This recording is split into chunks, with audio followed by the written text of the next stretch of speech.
થી મોટા સમાચાર સામે આવી રહ્યા છે। સરકાર હાલ વર્ક ફ્રોમ હોમના પક્ષમાં નથી તેવું સૂત્ર તરફથી જાણકારી પ્રાપ્ત થઈ રહી છે। સંપૂર્ણ અથવા આંશિક વર્ક ફ્રોમ હોમના પક્ષમાં નથી। કર્મચારીઓને પબ્લિક ટ્રાન્સપોર્ટનો ઉપયોગ કરવા સલાહ આપવામાં આવી છે। ઈંધણ બચત અને ટ્રાફિક નિયંત્રણને ધ્યાનમાં રાખી સરકારનો અભિગમ જોવા મળી રહ્યો છે। ઓનલાઈન મીટિંગને પ્રોત્સાહન અપાય તેવી શક્યતા સેવાઈ રહી છે। કાર પુલિંગને પ્રોત્સાહન અપાય તેવી પણ શક્યતા સેવાઈ રહી છે। તો હાલ જે બેઠક કરવામાં આવી છે તેમાં હાલ સૌથી મોટું અપડેટ સામે આવી રહ્યું છે। સૂત્ર તરફથી જાણકારી પ્રાપ્ત થઈ રહી છે કે હાલ સરકાર વર્ક ફ્રોમ હોમ આપવા માટે કોઈ પક્ષમાં નથી તેવી વાત સામે આવી રહી છે। તો સરકાર હાલ તે અંગે વિચારણા કરી રહી છે। સંપૂર્ણ અથવા આંશિક વર્ક ફ્રોમ હોમના પક્ષમાં નથી તેવી સૂત્ર તરફથી જાણકારી પ્રાપ્ત થઈ રહી છે। તો કર્મચારીઓને પબ્લિક ટ્રાન્સપોર્ટનો ઉપયોગ કરવા માટે સલાહ આપવામાં આવી રહી છે। ઈંધણ બચત અને ટ્રાફિક નિયંત્રણને ધ્યાનમાં રાખીને સરકારનો અભિગમ જોવા મળી રહ્યો છે। ઓનલાઈન મીટિંગને પણ પ્રોત્સાહન આપવામાં આવી રહ્યું છે તેવી શક્યતા પણ અહીંયા જોવા મળી રહી છે। સંવાદદાતા ગીતા મારી સાથે જોડાઈ ગયા છે। ગીતા, વર્ક ફ્રોમ હોમને લઈને શું અપડેટ મળી રહ્યું છે? જી, રાજ્યમાં ઈંધણ બચત, વધતી ગરમી અને પરિવહન ખર્ચ જેવા મુદ્દાઓ વચ્ચે સરકારી કર્મચારીઓ માટે વર્ક ફ્રોમ હોમની વ્યવસ્થા અમલમાં મૂકવાની ચર્ચાઓએ છેલ્લા કેટલાક દિવસોથી જોર પકડ્યું હતું। ખાસ કરીને વડાપ્રધાન નરેન્દ્ર મોદી દ્વારા ઈંધણ બચત અને પબ્લિક ટ્રાન્સપોર્ટના વધુ ઉપયોગ અંગે કરવામાં આવેલી અપીલ બાદ કર્મચારી સંગઠનો દ્વારા રાજ્ય સરકાર સમક્ષ આંશિક વર્ક ફ્રોમ હોમ અને 5 ડે વીકની રજૂઆત કરવામાં આવી હતી। જોકે વિશ્વસનીય સૂત્રોનું માનીએ તો આજે મળેલી રાજ્ય કેબિનેટ બેઠકમાં આ મુદ્દે ચર્ચા તો થઈ, પરંતુ હાલ સરકાર વર્ક ફ્રોમ હોમના પક્ષમાં નથી।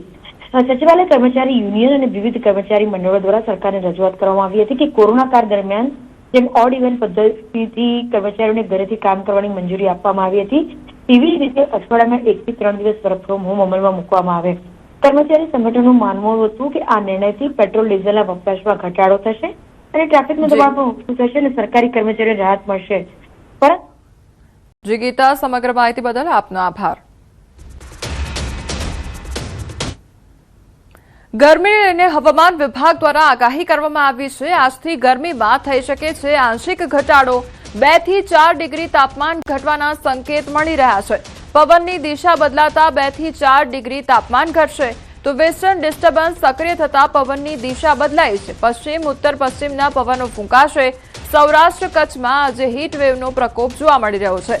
અનેક જિલ્લાઓમાં યલો એલર્ટ જાહેર કરવામાં આવ્યું છે। તો અમદાવાદમાં ગરમીનો પારો 42 ડિગ્રી રહેશે। આગામી 48 કલાક બાદ રાહત મળશે તેવી આગાહી કરવામાં આવી છે। मैक्सिमम टेम्परेचर का जो ट्रेंड है आज के हिसाब से, तो अगले 48 घंटे के दौरान लगभग 2 से 3 डिग्री सेल्सियस डाउन आने की संभावना है। गिरावट होगी, जिसकी वजह से हीट वेव निकल जाएगी। तो सिर्फ हमने डे 1 के लिए हम आशा कर सकते हैं कि सौराष्ट्र कच्छ में हीट वेव रहेगी येलो अलर्ट के साथ।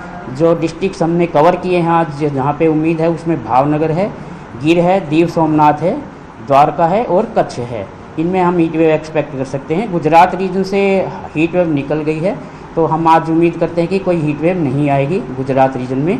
और अगले 7 दिन के दौरान भी कोई हीट वेव की संभावना अभी फिलहाल नहीं है। लोअर लेवल्स में पश्चिमी से उत्तर पश्चिमी हवाएं चल रही हैं। सौराष्ट्र में सौराष्ट्र कच्छ में वेस्टर्ली कंपोनेंट ज़्यादा है, जबकि गुजरात रीजन में देखते हैं तो वेस्टर्ली से नॉर्थ वेस्टर्ली कंपोनेंट है। इसकी वजह से कुछ विंड स्पीड्स भी ज़्यादा हैं, जिसकी वजह से टेम्परेचर्स डाउन होने की संभावना है। દેશમાં ખાંડ ઉદ્યોગને લઈને એક મોટા સમાચાર સામે આવ્યા છે। સરકારે ખાંડની નિકાસ એટલે કે એક્સપોર્ટ પર પ્રતિબંધ મૂકવાનો મહત્વનો નિર્ણય કર્યો છે।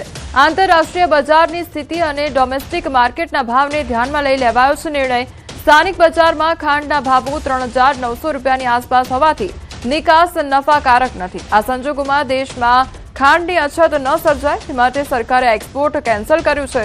હાલ આંતરરાષ્ટ્રીય માર્કેટ કરતાં આપણા ડોમેસ્ટિક માર્કેટમાં ખાંડના ભાવો ઊંચા છે। સરકારે અગાઉ 15 લાખ મેટ્રિક ટન ખાંડની નિકાસની મંજૂરી આપી હતી, પરંતુ નીચા આંતરરાષ્ટ્રીય ભાવોને કારણે અત્યાર સુધી માત્ર 7 લાખ મેટ્રિક ટન જેટલી જ ખાંડ એક્સપોર્ટ થઈ શકી છે।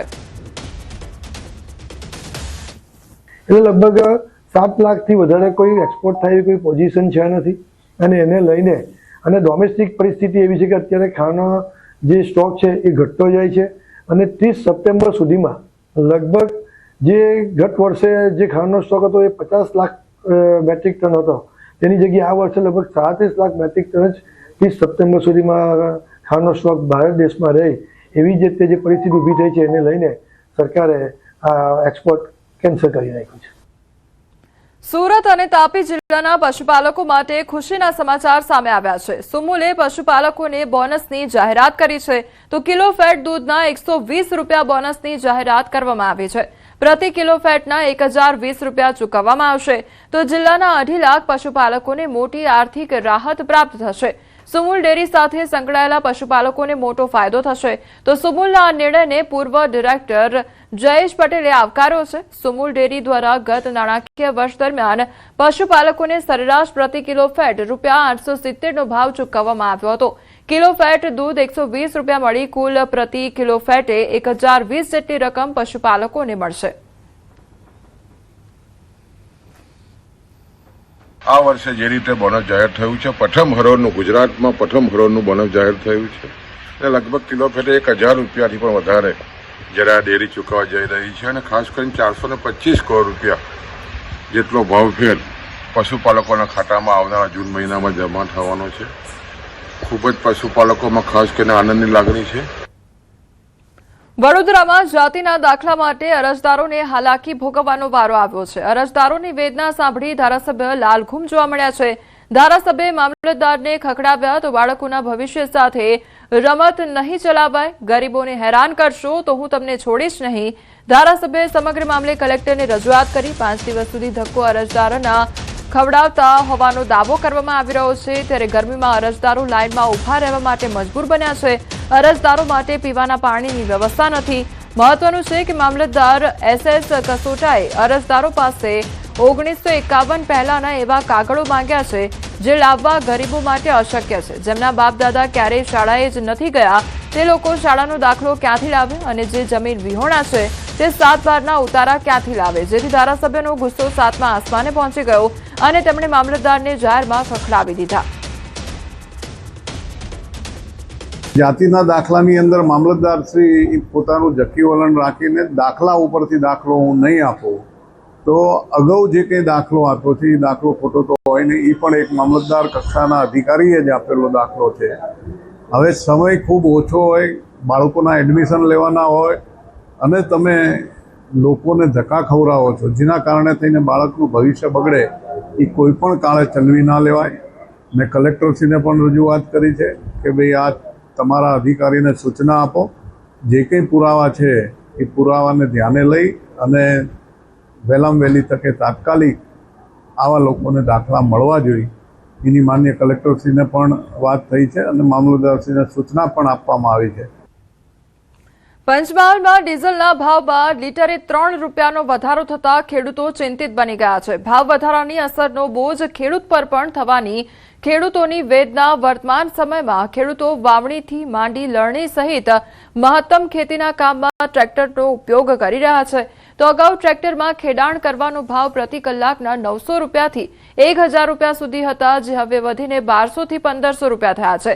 આગામી દિવસોમાં ચોમાસામાં ખેડૂતોને ખેડાણ મોંઘું થવા સાથે જ ખાતર બિયારણ પણ મોંઘા થતા આર્થિક ભારણ વધશે. ડીઝલના ભાવ વધવાથી લીટરે 3 રૂપિયા, કલાકે 1000 રૂપિયા હતા, હવે 1200 રૂપિયા થઈ શકે. ચોમાસાની સિઝન હવે તૈયારી લગભગ નજીકમાં આવી રહી છે. ખેડૂતને ખેતી કરવામાં બહુ મુશ્કેલી પડે એમ છે, તો હવે સરકારને કંઈ એની સહાય કરવા માટે કોઈ ઉપયોગ કરવો પડે. કાં તો ડીઝલના ભાવ ઉતારવા પડે, કાં તો કંઈક બીજી યોજના કરવી પડે. હવે ડીઝલના ભાવ વધવાથી હવે અમારે ખેતી કેવી રીતે કરવી, કારણ કે ટ્રેક્ટરો વાળોએ ભાવ વધારી દીધો છે.